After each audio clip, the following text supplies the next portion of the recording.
Demi nama Tuhan Yesus, sempurnakan pekerjaan-Mu dalam hidup, dalam roh setiap kami.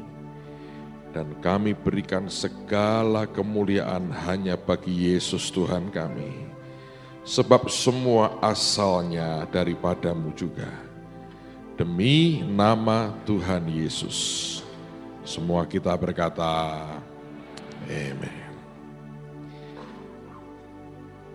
Ini hari-hari yang ajaib dalam kehidupan setiap kita. Ini hari-hari yang mencengangkan. Saya belum pernah lihat apa yang saya lihat dalam hari-hari ini. Karena Tuhan bergerak dengan cara yang belum pernah terjadi sebelumnya. Dan ini akan melanda seluruh negeri ini, saudara. Kita sedang mencicipi bagian awal dari apa yang Roh Tuhan sedang lakukan. Dan kalau Anda setia dengan panggilan Tuhan dalam hidupmu, maka ini akan menciptakan sebuah gelombang kegerakan yang sangat besar dan tidak akan pernah bisa terbendung lagi. Waktunya sudah sangat singkat. Bangsa ini sedang mengalami anugerah kegerakan yang ajaib sekali. Tuhan memberkati dengan jiwa-jiwa yang sangat banyak. Tapi saya mau berkata buat saudara, Roh Tuhan sedang bergerak dengan luar biasa. Ada begitu banyak hal yang mentakjubkan yang Tuhan buat. Di bulan Januari yang lalu, Tuhan mulai bicara untuk membuat sekolah. Saya bersaksi kepada Anda, kita mulai merintis dari pra-playgroup sampai SMA. Dan pada waktu itu dalam waktu 2 bulan, enggak sampai 2 bulan, sejak saya berkata kita akan buat sekolah, lalu kita buka pendaftaran, dalam waktu singkat kami sudah harus menutup pendaftaran. Karena jumlah murid yang mendaftar sudah lebih dari 1.000 murid. Dan ajaibnya pada waktu itu izin sekolah belum keluar, pendaftaran sekolah sudah ditutup, saudara. Karena nggak muat lagi. Tapi saya bersyukur kita akhirnya keluar izinnya. TK, SD, SMP, SMA, izin sudah keluar dengan resmi. Luar biasa. Satu hari saya siaran di radio dan saya bicara tentang visi sekolah ini. Ada banyak orang bertanya, apakah ada bis sekolah karena anak kami tinggal cukup jauh. Saya enggak kepikir sebelumnya, tapi sejak itu kita mulai mendoakan, kita mulai mikir tentang bis sekolah. Lalu saya berkata, Tuhan, kalau kita punya bis sekolah 1 saja, akan lumayanlah. Karena saya tahu banyak sekolah juga punya bis cuma 1. Dan seperti Tuhan berkata, ojo ngisin-ngisin ke aku tonang katanya, papat ya katanya. Dan kami punya bis 4 sekarang, saudara. Saya jadi berkata, loh kalau 4 ya kurang toh ya Tuhan, 20, saya berkata begitu. Manusia tidak pernah puas, tapi serius saya berdoa minta 20. Cuman ini terus terang, secara iman saya belum gereng, jadi belum datang ini 20, saudara. Saya punya istilah-istilah yang di Alkitab tidak pernah ditulis begitu, tapi kalau Anda jalan dengan Tuhan, Anda tahu itu ada. Ajaib sekali Tuhan, beri kami juga mobile klinik yang bisa bergerak dan di dalamnya kita lengkapi dengan unit perawatan gigi, lalu kemudian ada juga mobil untuk toko rakyat, kita akan keliling dari kampung ke kampung dan kita akan berkati mereka. Kami lagi menyiapkan 1 unit lagi yang di dalamnya bisa untuk operasi katarak. Kami terus terang tidak punya uang kontan untuk itu, tapi Tuhan selalu punya cara untuk membuat kita tanpa uang dapat barang dan dipakai untuk kemuliaan nama Tuhan. Dan bukan hanya itu, ada satu hal yang ajaib sekali. 2 bulan lalu teman saya orang Jakarta datang, dia pengen lihat apa yang Tuhan buat. Ini orang diberkati, ini konglomerat, saudara. Cinta Tuhan sih. Dia datang lihat kebaktian, dia ngomong sama saya, Pak, saya tidak mau duduk di panggung, saya mau duduk di antara orang banyak. Dia bergabung dengan semua orang banyak. Begitu acara selesai, dia cari saya, dia ngomong, "Pak, saya mau ngomong 4 mata." Kami tutup pintunya, tiba-tiba dia peluk saya, dia nangis keras sekali. Dan dia berkata, "Belum pernah saya lihat orang menderita sekian banyak, kumpul dalam satu ruangan seperti ini. Tapi juga belum pernah saya lihat Tuhan menjamah orang dengan kebutuhan mereka di depan mata saya, seril yang saya lihat hari ini." Dan dia saksikan akan kesembuhan demi kesembuhan yang begitu nyata. Dan tiba-tiba beliau berkata begini, "Pak, Tuhan ingatkan saya visi yang dia beri sekian tahun lalu. Dia pernah dapat tulisan dari Tuhan, breakfast with Jesus, makan pagi dengan Yesus." Saya beritahu itu simple, tapi itu penting. Anda mengerti sebelum Petrus diberi tugas oleh Yesus, "Gembalakanlah domba-dombaku," ditanya dulu 3 kali, "Apakah engkau mengasihi aku?"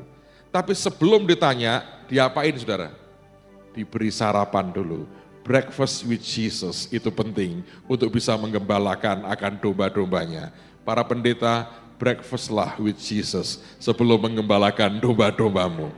So dia berkata, "Pak, saya punya hati ingin memberi makan orang tiap hari, ribuan orang." Dia bilang, "Ayo Pak, kita buat dapur umum." Dan dia berkata, "Saya biayai. Tapi kita lagi cari dan bandingkan harga, memang mahal, tapi Tuhan lengkapi dengan cara yang luar biasa. Kelak akan ditambah dengan minimal 3 truk untuk mendistribusikan makanan seluruh kota."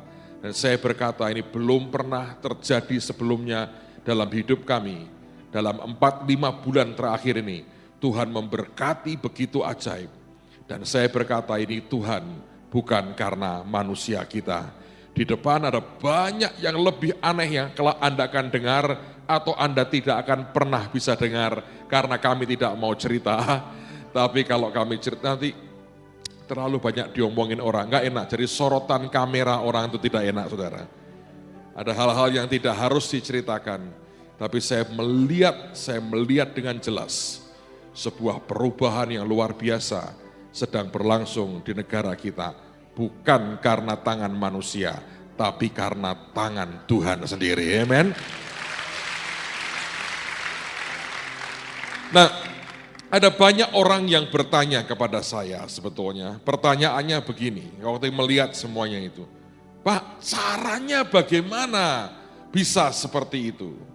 Saya beritahu saudara dengan segala kerendahan hati. Itu pertanyaan yang sama sekali salah.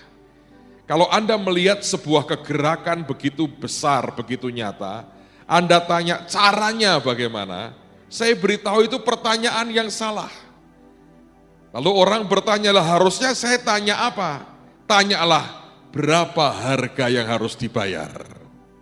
Seperti saudara datang ke sebuah toko, Anda lihat pakaian yang bagus. Jangan tanya sama yang jual, "Mbak, ini cara membuat pakaian ini bagaimana?" Penjual berkata, "Nggak tahu." Iya kan? Yang Anda perlu tanya adalah begini, harganya berapa? Ada diskon tidak? "Oh, nggak ada ini, karena ini produk terbaru, belum ada diskon." "Berapa harganya?" "Sekian." Nah, tinggal Anda ukur dompet saudara. Anda bisa bayar, Anda bayar, engkau bawa pulang. Tapi kalau tidak bisa bayar, ya sudah, jadikan sebagai ingatan dan kenangan yang manis. Tapi engkau tidak pernah bisa memakainya. Di dalam Tuhan, jangan pernah tanya caranya bagaimana. Sebab cara Tuhan bergerak di setiap gereja, di setiap pribadi itu berbeda. Yang sama adalah tetap bayar harganya itu, saudara. Nah, ini faktor yang seringkali orang Kristen tidak tahu. Saya mau ajak Anda belajar firman. Sungguh-sungguh saya berdoa Anda bisa makan sesuatu dari rohmu dengan rohmu dari firman ini. Dan ini kalau Anda bisa tangkap saudara. Lalu Anda mengizinkan Tuhan membawa saudara menjalani, melewati kehidupan seperti ini. Lihat dalam kurun waktu yang singkat, engkau akan menyaksikan anugerah dan buah yang ajaib dalam kehidupan kita semua. Nah, Sekarang mari kita buka firman Tuhan sama-sama di 2 Korintus pasal yang ke-10, ayat yang ke-18. 2 Korintus pasal 10 ayat yang ke-18. 2 Korintus 10:18. Alkitab berkata begini. Sebab bukan orang yang memuji diri yang apa? Tahan uji. Melainkan orang yang dipuji Tuhan. Banyak orang itu memuji diri. Nah itu tidak tahan uji. Yang tahan uji itu orang yang dipuji Tuhan. Karena Tuhan hanya memuji orang yang sudah terbukti tahan uji. Anggap saudara ya. Kalau Anda itu memegahkan dirimu, berkata, saya bisa begini, saya bisa begitu. Atau Anda memegahkan diri berkata, si A begitu, si B begitu. Anda tahu 2 orang berdoa di bait Allah, kata Yesus. Orang Farisi dan pemungut cukai. Pemungut cukai itu memukul dadanya, dia berkata, Tuhan aku ini orang berdosa. Orang Farisi berkata, Tuhan aku tidak seperti dia. Aku ini begini, enggak seperti dia. Nah siapa yang dibenarkan? Pemungut cukai, orang yang merendahkan hatinya di hadapan Tuhan. Alkitab berkata, bukan orang yang memuji diri yang tahan uji, tapi orang yang dipuji Tuhan. Saya mau tanya, siapa yang ingin mendapat pujian dari Tuhan? Angkat tangan saudara, oke? Kita punya persepsi yang sama. Persoalannya, maukah Anda bayar harganya? Oh itu nanti kita pikirkan dulu Pak. Saya berkata, tidak pernah ada pujian. Nah sekarang, dengar baik-baik. Sepanjang yang saya mengerti, di dalam Injil ini, hanya ada 2 orang yang pernah mendapat pujian dari Tuhan, langsung dari mulut Yesus. Yang pertama adalah perempuan Sirofenisia, yang kedua adalah perwira Romawi, yang membuat Tuhan kagum dan berkata, tidak pernah kujumpai iman sebesar ini di antara orang-orang Israel. Yesus tidak gampang memuji, 2 orang ini yang dapat pujian. Malam ini saya tidak akan bahas dua-duanya. Saya akan bahas 1 di antaranya. Nanti Anda di rumah pelajari yang 1 lagi supaya utuh apa yang Tuhan mau ajarkan buat kita. Sekali lagi kita rindu satu hari Tuhan disenangkan dengan kehidupan kita. Dan Tuhan berkata, aku suka orang ini, aku suka hambaku yang ini. Dan Tuhan memberikan sebuah komplimen pujian kepada kita. Dan itu akan membuat kita makin kuat. Dan kita akan jadi orang-orang yang tahan uji. Nah sekarang mari kita buka firman sama-sama. Dalam Injil Matius pasal yang ke-15. Mulai ayat yang ke-21 sampai dengan ayat yang ke-28. Inilah orang pertama. Dan anehnya dua-duanya bukan orang Israel.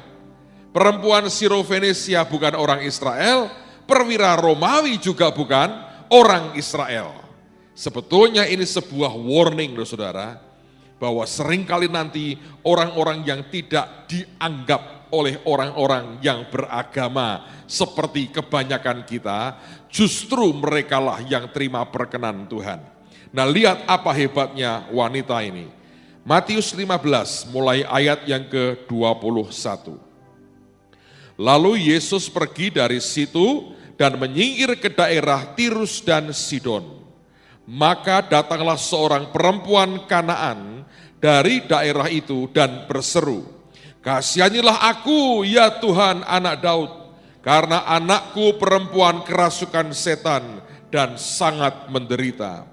Tetapi Yesus sama sekali tidak menjawabnya. Lalu murid-muridnya datang dan meminta kepadanya, suruhlah ia pergi, ia mengikuti kita dengan berteriak-teriak. Jawab Yesus, aku diutus hanya kepada domba-domba yang hilang dari umat Israel. Tetapi perempuan itu mendekat dan menyembah dia sambil berkata, Tuhan tolonglah aku. Tetapi Yesus menjawab, tidak patut mengambil roti yang disediakan bagi anak-anak dan melemparkannya kepada anjing.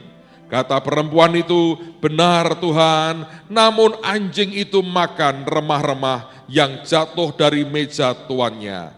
Maka Yesus menjawab dan berkata kepadanya, hai ibu, besar imanmu, maka jadilah kepadamu seperti yang kau kehendaki.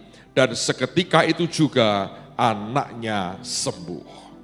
Nah, saudara sekalian, lewat kisah ini saya mau ajak Anda memahami, baik perempuan Sirofenisia maupun perwira Romawi yang mendapat pujian Yesus, bahwa iman mereka itu iman yang besar.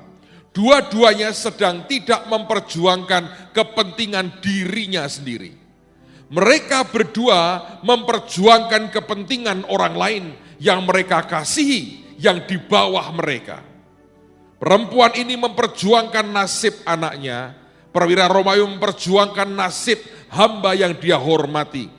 Dua-duanya sedang tidak memperjuangkan akan kepentingan dirinya sendiri.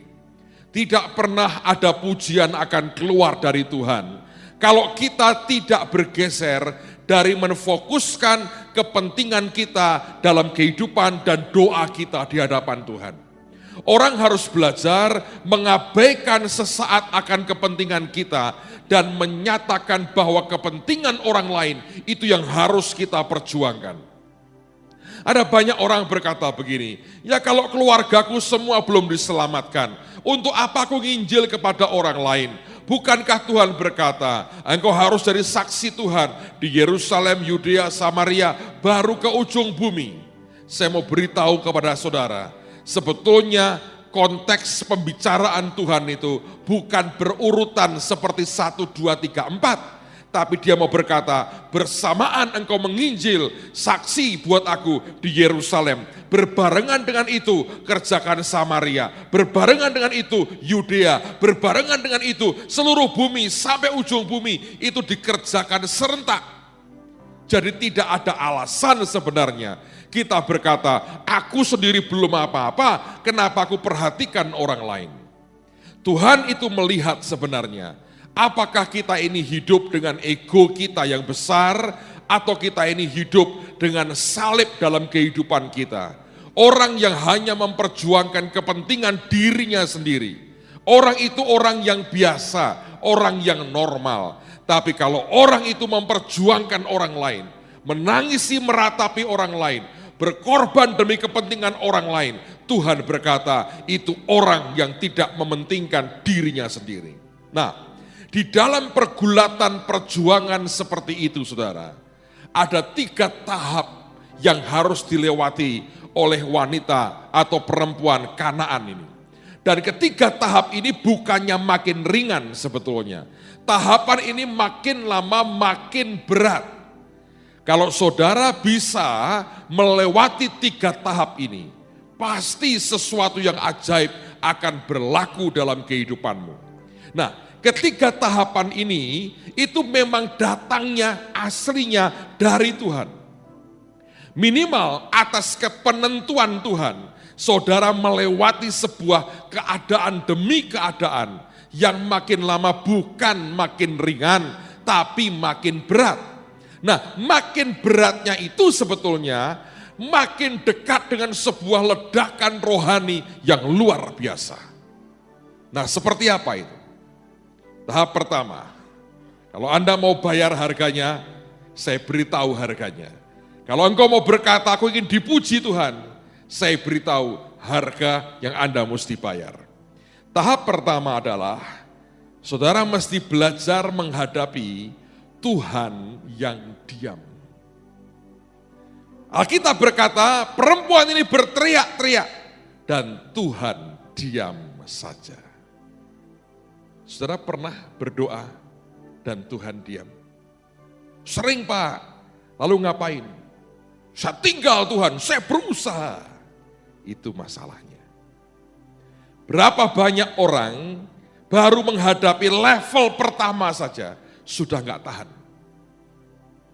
Berdoa Tuhan diam, panik. Datang ke hamba Tuhan, cari nabi.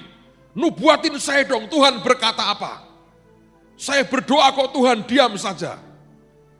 Nah oke, datang ke hamba Tuhan, tidak salah dengan itu. Tapi seringkali ketidaksabaran kita itu terlalu mengerikan. Orang selalu ingin yang instan. Dan ada saatnya Tuhan diam loh. Saudara mengalami suatu keadaan, engkau berteriak ke Tuhan, engkau berteriak Tuhan tolong aku, dan Tuhan diam. Kalau sudah sampai Tuhan diam, Anda mesti ngapain? Saya beritahu saudara, enggak ada pilihan, kecuali apa? Tunggu. Nggak bisa Pak, terlambat ini. Kadang-kadang dia sengaja tuh, sampai membusuk dulu. Padahal itu orang yang dia cintai. Siapa itu? Lazarus, Anda pinter tuh. Sengaja tuh. Diem aja. Marta Maria kirim kabar, yang engkau kasih sakit. Terus diem. Sengaja cari kesibukan. Belum kok. Sengaja. Anda mau disengaja begitu? Oh enggak mau Pak. Tidak akan dipuji Tuhan saudara. Anda hanya terbengong-bengong lihat yang Tuhan kerjakan, tapi Anda tidak di dalamnya. Berapa banyak orang bertanya, kapan kita terus begini Pak? Kita mesti bawa kemana? Lah Tuhan diem, kita yang bicara dong katanya begitu. Itu kan ngawur saudara. Sebenarnya menghadapi masa begini jelas tidak mudah. Bertahun-tahun yang lalu, saya pernah ditanya oleh teman-teman di gereja. Akhirnya mereka pamit dan mereka tidak sabar, mereka membuat gereja sendiri. Dan itu kadang-kadang baik, saudara. Percayalah bahwa itu kadang-kadang baik. Tidak selalu itu buruk, kadang-kadang itu baik. Lalu mereka tanya begini, ini gereja mau dibawa kemana? Kita harus punya visi dong. Itu loh gereja A itu hebat. Diucapkan terus visinya, setiap jemaat ngerti arahnya mau kemana. Saya bilang, saya harap saya bisa menjawab kamu. Lah setiap kali saya tanya, Tuhan diam. Jadi kamu gak ngerti kemana? Enggak tahu. Lah kalau pendetanya enggak tahu, jemaatnya tahu enggak? Ya tidak tahu juga, saya bilang. Lah kita mesti ngapain? Ya juga diemlah bersama-sama saya. Gak bisa. Harus jelas dong, tulis kita rapatkan visinya di mana. Walah saya itu tidak suka rapat kok. Makan saya suka, rapat saya enggak suka. Untuk orang menanti Tuhan yang diam loh saudara.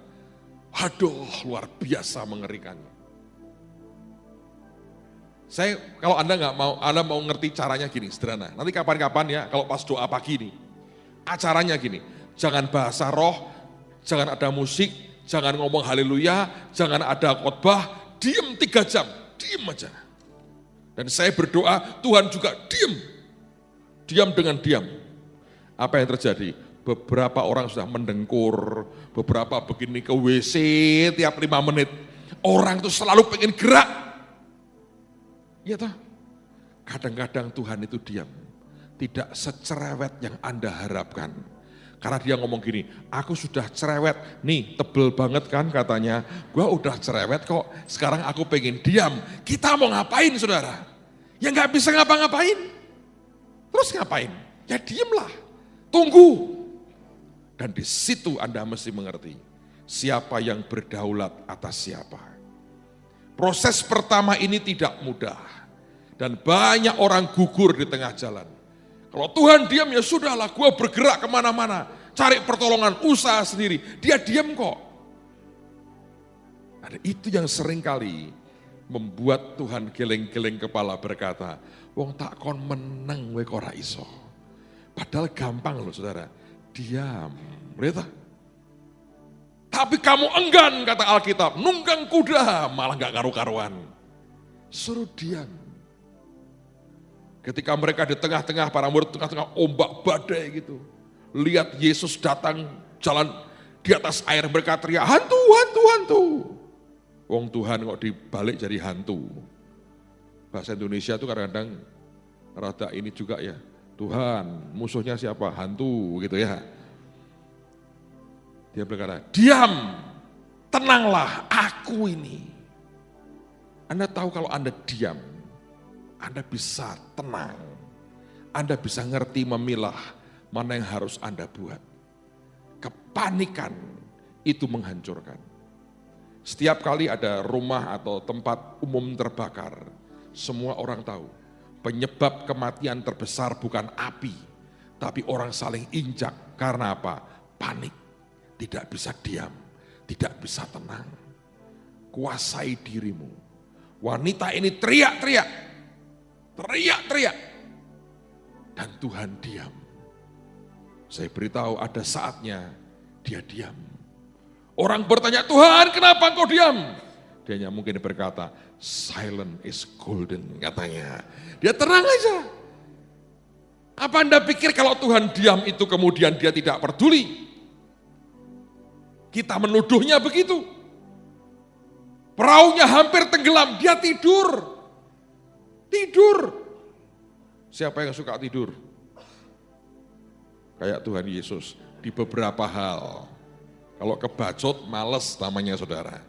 Tapi Tuhan tidur loh. Semua teriak, engkau tidak peduli kita binasa. Sadis banget kan saudara. Tapi orang tidak tahan kalau Tuhan itu diam.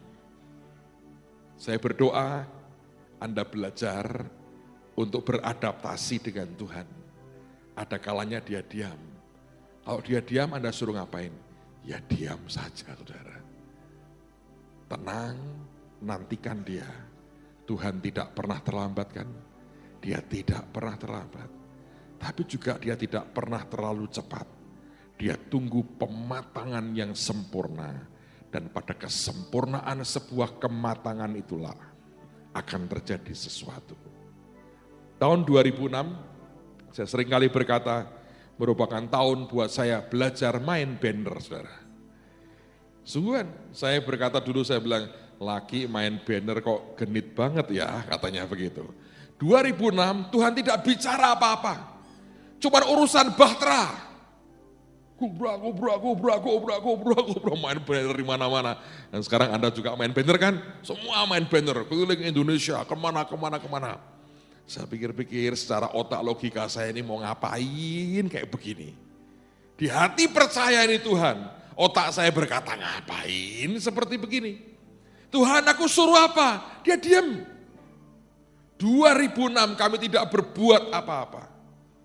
Tapi saya diajar Tuhan, kalau aku diam nak, kamu tunggu dengan waspada. Perhatikan tanganku, lihat kemana arahnya. Dan saya bersyukur persis 1 Januari 2007 jam 7 malam. Waktu dia bicara itu, mata saya bisa lihat, telinga saya bisa dengar. Sehingga dalam 5 bulan terakhir, Tuhan buat keajaiban yang menurut saya luar biasa. Kalau Tuhan lagi diam hari ini, tenanglah saudara. Pak sudah kecepit, belum mati, wong belum gepeng aja.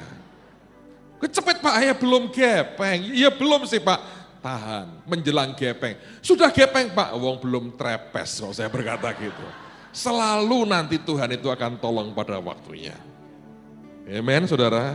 Siapa mau tetap dipuji Tuhan, angkat tangan.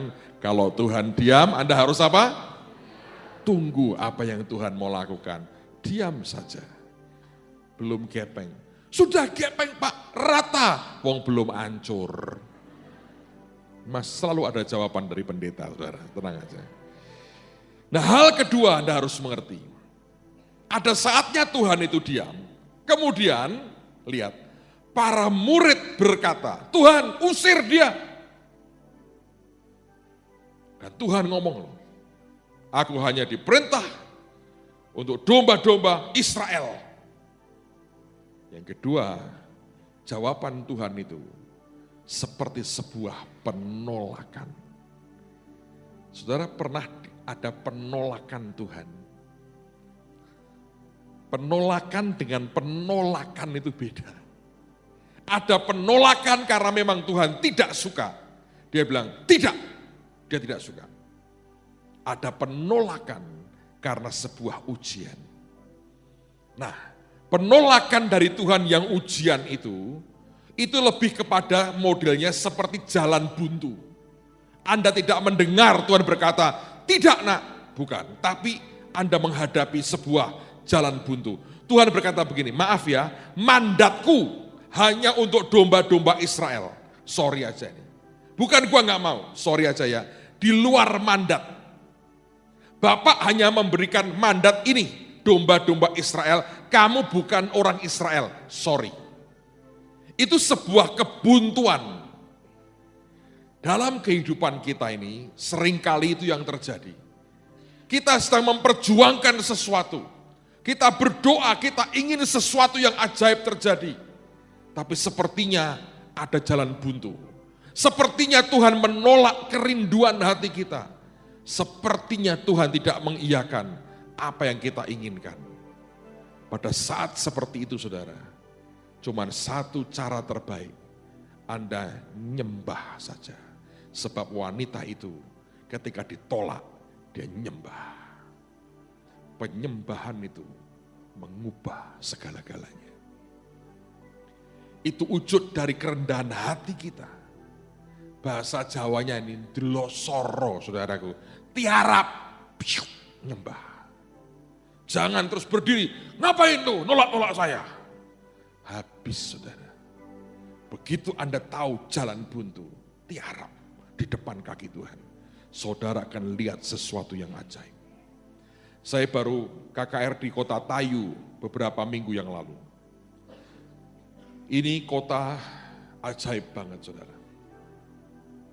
Selama KKR belum pernah ada penolakan dari teman-teman lain sekeras yang di kota ini. Saya enggak ceritalah detailnya. Tapi kami mengalami penolakan yang ajaib banget lah. Tapi selalu saudara, Tuhan itu luar biasa.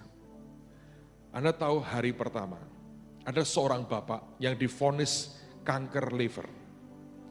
Dan dia dirawat di rumah sakit di Kudus, dan bahkan sempat dinyatakan mati oleh dokter.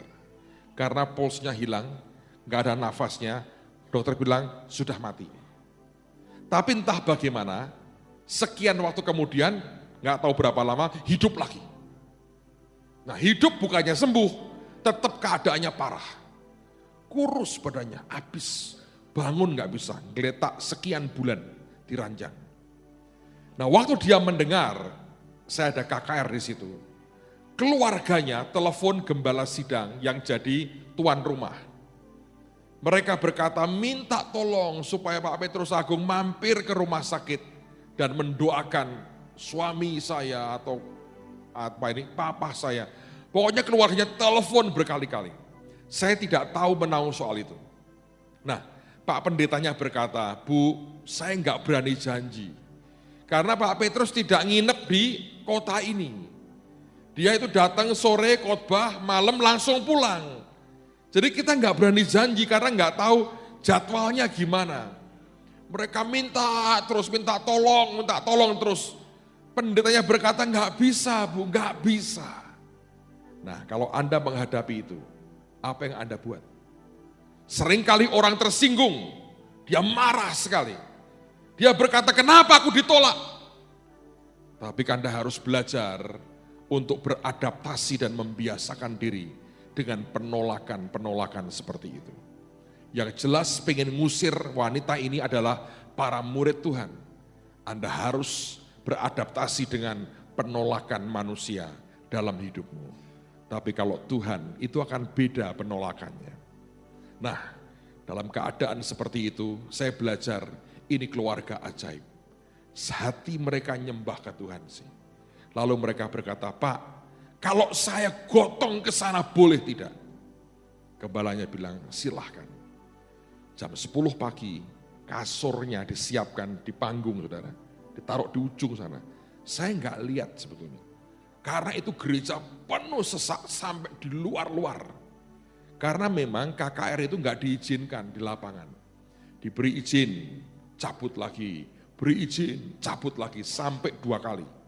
Lalu si gembalanya ini tanya dengan pihak yang berwajib, lu kenapa kok begini? Ya maaf Pak, ini ada sekelompok pemimpin yang tidak setuju, didatangi sama gembalanya. Dia mau bilang, loh tahun lalu kami buat KKR dengan pendeta X, kok Anda mengizinkan saya di lapangan? Dan gak ada apa-apa, toh kan dibuat di lapangan. Mereka ngomong begini, ya tapi kami kenal, kami tahu siapa pendeta Petrus Agung. Kalau dia datang akan terjadi pemurtatan luar biasa di antara kami. Loh, saya ini orang baik-baik kok dianggap memurtadkan orang. Saya ini membawa orang kepada jalan keselamatan. Dan akhirnya dibuat di gereja, meluber sampai ke jalan. Kita pasang layar yang gede di atas. Jadi orang itu sampai macet di luar, saudara. Nonton apa yang Tuhan buat. Nah, Bapak ini datang jam 3 sore, digotong. Habis, waduh saya nggak bawa klipnya. Badannya habis, saudara. Digeletain di situ. Saudara tahu, ketika saya sampaikan firman, orang pertama yang disembuhkan orang itu. Dia berdiri, dia maju, anaknya bawa botol infus ngikuti dia begini. Dia kuat mendadak bangun. Itu keluarganya histeris, saudara. Orang-orang yang kenal dia nangis teriak. Berkata Tuhan itu luar biasa. Mereka sorak-sorai karena Tuhan itu ajaib. Amen, saudaraku. Kalau keluarga ini ditolak oleh si pendeta, lalu mundur. Ketika sepertinya jalan buntu itu membuat dia mundur, ya habislah. Tapi saya lihat, ditolak seperti apapun, kalau Anda tetap jalan dengan Tuhan, ajaib sekali. Pada waktu proses ngurus izin itu, ketika terus tidak jelas, ada seorang kepala desa, dan kepala desa ini ngomong begini dengan pendetanya, sudah kebaktian di tempat di desa saya saja, tidak usah pakai izin, saya tatai, katanya gitu. Saya punya lapangan ini.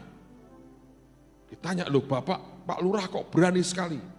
Dia bilang, saya ini utang budi sama pendeta Petrus. 2 tahun lalu, dia punya anak sejak lahir bisu tuli.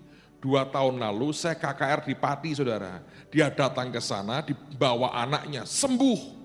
Jadi anaknya bisa ngomong, bisa dengar. Tapi kalau pendeta ini nyerah, habis saudara. Tapi justru penolakan demi penolakan yang dialami, jangan pernah membuat kita patah. Sebab Tuhan selalu melihat sikap hati kita. Penolakan memang diizinkan Tuhan. Tuhan pengen ngerti, pengen lihat hatimu seperti apa. Gampang pahit dengan semuanya, atau engkau berkata Tuhan, apapun yang terjadi, aku bersyukur. Kalau manusia, bahkan murid Tuhan yang lain menolak saudara, tenang saja saudara. Hatimu tetap nyembah, engkau tersungkur, Anda tiarap di depan kaki Tuhan. Nanti Tuhan akan bereskan segala sesuatunya. So kalau Anda ikut Tuhan, Anda ingin menikmati sebuah revival, kegerakan yang luar biasa. Kalau Anda ingin menjumpai kenyataan bahwa Tuhan kita kerja dengan cara yang ajaib, jangan pernah gampang nyerah dengan penolakan manusia. Kalau Anda ingin, saya beritahu sejujurnya, Anda bermimpi gereja ini akan dipakai Tuhan luar biasa, di dalam impian Anda mesti Anda hitung penolakan dari manusia. Sejujurnya saya berkata dengan sedih, ketika Anda jadi makin besar, makin luar biasa, selalu ada dari murid-murid Tuhan yang akan berkata, ya karena memang dari sononya dosanya sama, siapa terbesar di antara kita? Padahal semua cuma jongos dan budaknya Tuhan, tapi ngesok banget saudara, nah, itulah masalahnya. Tapi belajar, tidak Anda gampang dilukai oleh penolakan manusia. Tetap saya berkata, seburuk-buruknya keadaan, Tuhan kita tetap ingin lihat hati kita. Saya berdoa Anda akan diberi hati yang ajaib oleh Tuhan kita. Amen, saudara. Saya belajar banyak hal, saya belajar lewat banyak proses. Saya berkata Tuhan, aku berterima kasihlah. Kalau aku tidak lewati semuanya ini hati sudah jadi kayak apa nggak jelas. Anda tahu penolakan orang itu melembutkan hati saudara. Membuat kita ingat kita ini cuman ciptaan dan cuman hamba. Dan akhirnya kalau kita bisa bayar hanya dengan nyembah, tersungkur di kakinya, serahkan semua dalam tangan Tuhan, Anda akan lihat keajaiban Tuhan yang ajaib. pembelaan Tuhan pasti akan nyata dalam kehidupan kita. Saya baru dengar beberapa hari yang lalu, banyak hal yang ajaib terjadi. Ada seorang teman orang Jakarta, dia punya rumah di Semarang yang jaga pembantu rumah tangganya. Satu hari dia pulang ke Semarang karena ada urusan, nyampe di rumah pembantunya ngomong begini, "Pak, saya minta dibeliin Alkitab dong." Loh kamu kok mau minta Alkitab? Ya sekarang sudah terima Tuhan Yesus. Enggak, taunya datang di kebaktian KKR kami itu. Dan dia berkata gini, ini daerah sini Pak, banyak ini pembantu-pembantu sudah datang ke gereja terima Tuhan. Lagi cari Tuhan, lagi cari Alkitab Pak. Termasuk saya ini, Bapak enggak datang-datang, dia enggak punya Alkitab. Yang lain dibeliin sama majikannya, kita belum katanya. Kaget saudara, Roh Tuhan sedang bergerak dengan cara luar biasa, amen. So, pada ujungnya semua proses harga yang kita mesti bayar itu murah saudara, murah. Sekian minggu lalu, ini cerita mengharukan banget. Ada satu orang anak laki, sejak lahir, nggak tahu gimana, kakinya itu nggak normal, kecil, buat jalan susah, nggak bisa sama sekali, seperti nggak ada tenaganya. Berdiri begini langsung jatuh, nggak bisa. Pokoknya ini nggak ada tenaganya. Katanya ini salah suntik atau apa, saya nggak tahu lah saudara. Ini anak usia 2,5 tahun, lemes dua kaki, nyaris seperti tanpa tulang, nggak punya kekuatan. Datang di kebaktian, dibawa oleh ibunya. Padahal duduknya bukan di ruang utama loh, di ruang samping, tambahan. Malam itu Tuhan sembuhkan dia. Itu sudah menjelang terakhir pulang, disembuhkan Tuhan. Digandeng ibunya, jalan untuk pertama kalinya 2,5 tahun. Saya pikir itu cerita berakhir sampai di situ.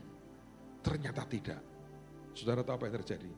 Begitu pulang, ternyata dia anaknya Pak Lurah. Dia pergi sendiri dengan ibunya. Begitu turun dari angkot yang dipakai, turun, ibunya gandeng ini anak, belajar jalan. Begitu masuk rumah, Pak Lurah lihat anaknya yang dia pikir akan cacat seumur hidupnya. Jalan seperti itu, histeris lurahnya. Dia datangi orang-orang yang bagi undangan untuk KKR. Dia ngomong gini, mulai sekarang undangan untuk kebaktian harus bawa ke kantor kelurahan. Saya dengan aparat kelurahan yang bagi ke setiap warga di kota ini, di kampung ini, harus kebaktian semua. Saya kalau mikir begitu, saya ngomong terus terang, Tuhan, sejujurnya murah sih yang harus dibayar. Kalau lagi down, saya bilang mahal Tuhan, ya biasa itu manusia. Tapi kalau saya lihat begitu, saya bilang murah ya Tuhan ya. Anda bisa bawa satu kampung datang ke Tuhan? Nggak bisa. Dengan just one touch, satu sentuhan dari Tuhan, itu bisa mengubah begitu banyak hal dalam kehidupan kita. Saudara, Roh Tuhan lagi kerja dengan ajaib sekali. Saya dengar kesaksian demi kesaksian, begitu banyak orang-orang mengalami jamahan Tuhan. Saya berdoa Anda mengerti, kalaupun ada harga yang harus dibayar, Anda memperjuangkan sesuatu untuk orang lain, sepertinya ada penolakan. Bukan hanya Tuhan diam, tapi sepertinya jalan buntu, ada penolakan. Saya beritahu demi kasih Tuhan, bagaimanapun tetap itu murah saudara. Sesuatu sedang terjadi dengan kuat di tengah-tengah kita. Roh Tuhan sedang melanda dengan cara Tuhan yang ajaib. Ada satu ibu, ini ajaib, makanya kalau Anda lihat ya, kenapa di Injil, Yesus itu dikenal bukan karena khotbahnya. Orang gak mudeng khotbahnya Tuhan itu. Wong cuma perumpamaan. Biar yang tahu, yang tidak, gitu aja.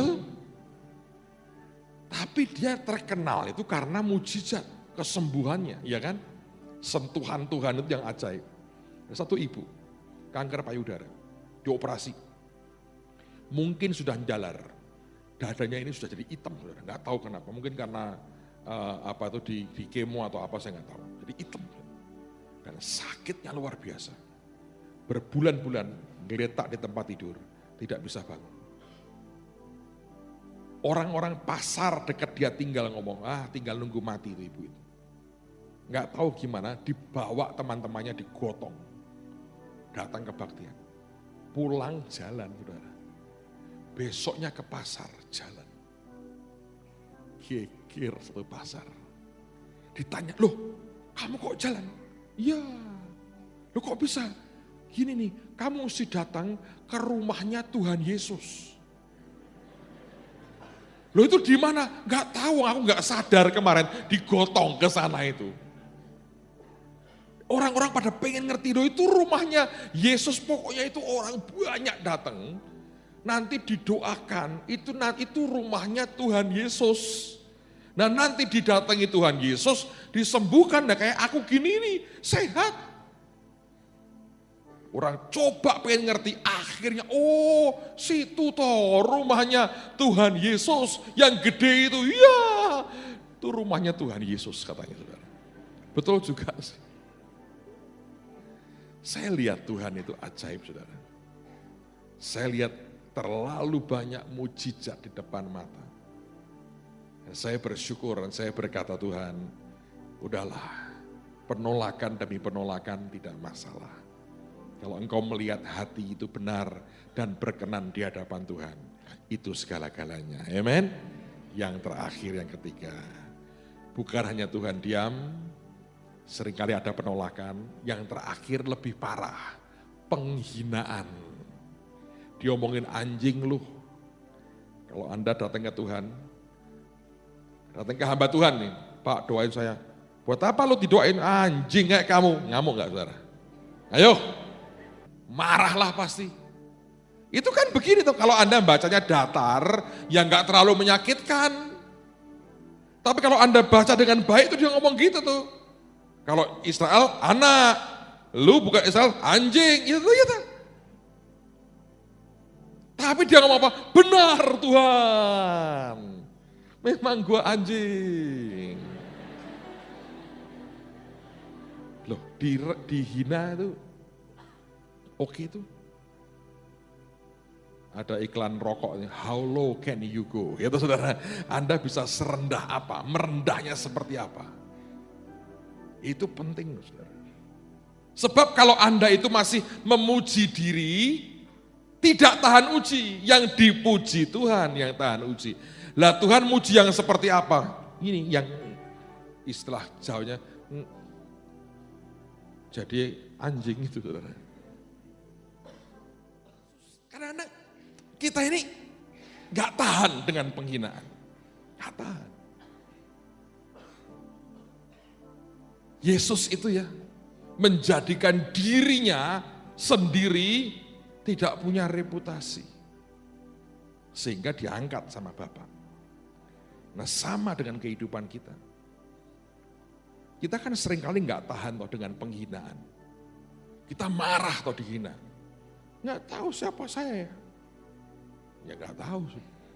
Kalau tahu tidak mungkin menghina. Tapi penghinaan ini saudara, ini perendahan yang sebetulnya ajaib banget. Kalau saudara rela, Anda akan lihat peninggian Tuhan yang luar biasa. Saya mau tutup dengan sebuah cerita. Saya nggak nyebut nama, nggak nyebut apa-apa, tapi ini yang baru kami alami 2 hari yang lalu. Ajaib banget saudara. Kami ini diminta mendoakan seseorang. Beliau ini punya banyak ilmu. Keadaan badan sudah lemah banget. Tapi ilmunya banyak. Nah, keluarganya minta kami mendoakan. Wih kaget juga ya, akhirnya kita bilang oke, kita doakan. Nah, kemudian ini yang terjadi. Pada 3 hari sebelumnya, waktu kita berkata oke kita mau mendoakan. Keluarga itu semalaman mengalami mimpi buruk. Dan suasana rumah itu kacau balau katanya. Kurang 1 hari kami datang. Bapak yang sudah tidak berdaya ini saudara, tiba-tiba kerasukan. dia bisa kuat melotot, teriak-teriak. Ngomong pakai bahasa Jawa. Ojo digoreng ya, sing main doake. Aku ora gelem didoake, mati aku iso mati. Teriak, tapi itu bukan suaranya beliau ini. Suara roh dalamnya. Gede, marah-marah kayak begitu. Keluarganya panik. Kok bisa begini? Belum pernah dia sampai kerasukan begitu. Dan ngomong terus terang, aku ora gelem didoake. Ojo sampai teko wong-wong kuwi. Teriak-teriak. Nah, lalu kemudian kita doa, dia reda. Hari kami mau datang, itu hari Sabtu kemarin, saudara. Mau dijemput jam 2, mundur jam 3, jam 4 katanya. Oke, tidak masalah. 1:30, kami sudah siap. 1:30, dia telepon lagi lewat penghubungnya. Dia bilang, kerasukan lagi. Sampai tambah parah, guling, teriak-teriak. Ngomongnya sama, aku ojo sampai didoake. Mati, ojo sampai teko. Marah. Muatannya melotot, marah banget. Seperti orang ketakutan didatang itu ketakutan. Lalu anaknya ngomong sama teman saya ini. Wah, aku terpaksa manggil orang pinternya dia. Ini ada satu orang dia bilang ini jago banget dia bilang. Untuk meredakan ini. Lalu kemudian ini anak tanya sama teman saya ini. Gue tak takoni ya, jujur woy. Sing meh teko ki sopo? Kok bapakku keweden kayak gini? Terus dibilang, loh ini tuh hamba Tuhan. Oh, putih dan hitam tidak bisa ya bersama-sama katanya. Padahal ada lagu hitam atau putih itu enak loh saudara ya, agak dangdutan sedikit ya, karena Anda pernah kenal lagu itu. Terus gak lama dia bilang gini, sabar ya, didatengin. Sejam kemudian telepon lagi. Ini anaknya ngomong begini, waduh dia bilang, ini si orang pinternya tanda petik ini ngomong gini. Waduh tobat, ampun, iki sopo saya main teko. Dia bilang, gede banget kuasane. Ojo lo bubar kabeh iki, berantakan kabeh, hancur kabeh iki nek mereka teko. Ojo sampai teko pokoknya. Ketakutan. Kita nggak jadi datang sih, tertunda. Tapi kami tertawa. Bayangin ini orang terkenal punya power yang tidak main-main, saudara. Mau didatangi aja, ketakutan luar biasa. Setan lebih kenal siapa kita. Anda tahu nggak? Yesus masuk Gadara, legion nyembah. Orang Gadara ngusir, kurang ajar toh. Setan itu kadang-kadang lebih hormat ke Tuhan daripada Anda dan saya loh. Kita tuh kan ngancam Tuhan berkali-kali toh. Setan mana berani saudara. Kita ini karena nggak lihat, jadi kurang ajari luar biasa. Kita ini orang-orang yang sering kali tidak tahu diri. Kemarin itu sepanjang sore malam kita ini guyonan lihat begitu, saya bilang. Wong setan ki biasane meden-medeni wong kok saiki tak weden-medeni wedi katanya. Saudara, ini luar biasa. Tapi saya belajar. Anda ngerti ya, setan itu niru kerajaan surga, sistemnya ditiru, tapi secara salah. Alkitab mengatakan kan ada roh jahat, ada penghulu di udara. Yang Anda ngerti, itu ada jenjang tuh, kepangkatannya tuh. Di dalam kerajaan surga itu ada kepangkatan. Kalau berhadapan begini dalam dunia roh, kalah pangkat, nggak akan dia melawan, tidak akan. Langsung, nah kemarin itu adalah cara terakhir yang dia bisa buat, dirasuk orangnya, supaya mempengaruhi keluarganya, jangan sampai kami datang. Tapi dengan itu saya ngomong terus terang, Tuhan terima kasihlah. Bagaimanapun, Engkau Tuhan yang ajaib. Bagaimanapun, pengalaman itu mau membuktikan. Seperti Tuhan mau berkata, nang, yang di dalammu ora podo mbekku. Nek podokan gue dirangkul-rangkul, welcome. Seperti Tuhan mau berkata, tenang sajalah. Ada banyak orang tidak mengerti, tapi toh Tuhan mengerti dan Tuhan itu luar biasa. Saudara, Anda masih ingin dipuji Tuhan. Kadang-kadang Anda harus menghadapi dia diam. Kadang-kadang tanda petik ada penolakan. Tapi juga kadang-kadang ada penghinaan. Tapi dengan semua ini dilewati, Tuhan memuji wanita ini. Hai ibu, besar imanmu. Amen saudara.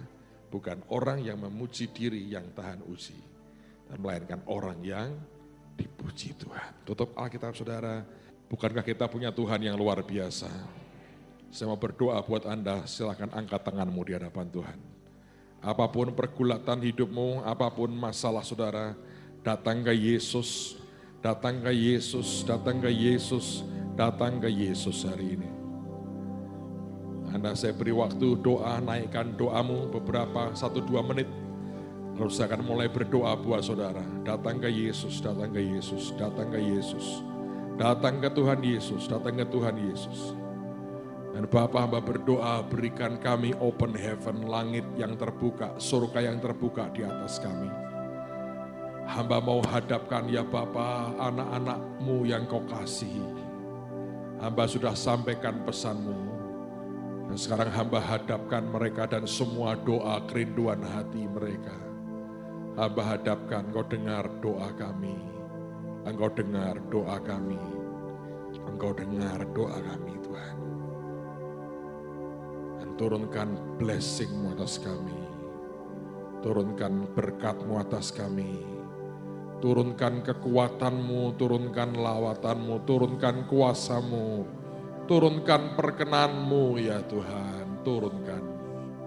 Turunkan Tuhan, turunkan Tuhan. Kiarapa syakara lamata syekinemete syukuron setiap kami. Tidak ada orang pulang dengan hati dan tangan yang kosong. Semua diisi dengan berkat terbaik dari Tuhan. Apapun yang minggu-minggu ini disentuh tangan kami, dibuat jadi dan berhasil. Terima kasih Tuhan. Kami bersyukur Engkau luar biasa. Kami bersyukur Engkau sempurna. Dan berkat terbaik diberikan buat kami semua. Untuk kemuliaan nama-Mu. Demi nama Tuhan Yesus kami pulang. Dan biar kasih dari Allah Bapa, anugerah yang besar dalam Kristus Yesus dan persekutuan dengan Roh Kudus tinggal dalam hidup kami sekalian. Petang ini sampai selama-lamanya. Haleluya. Amin.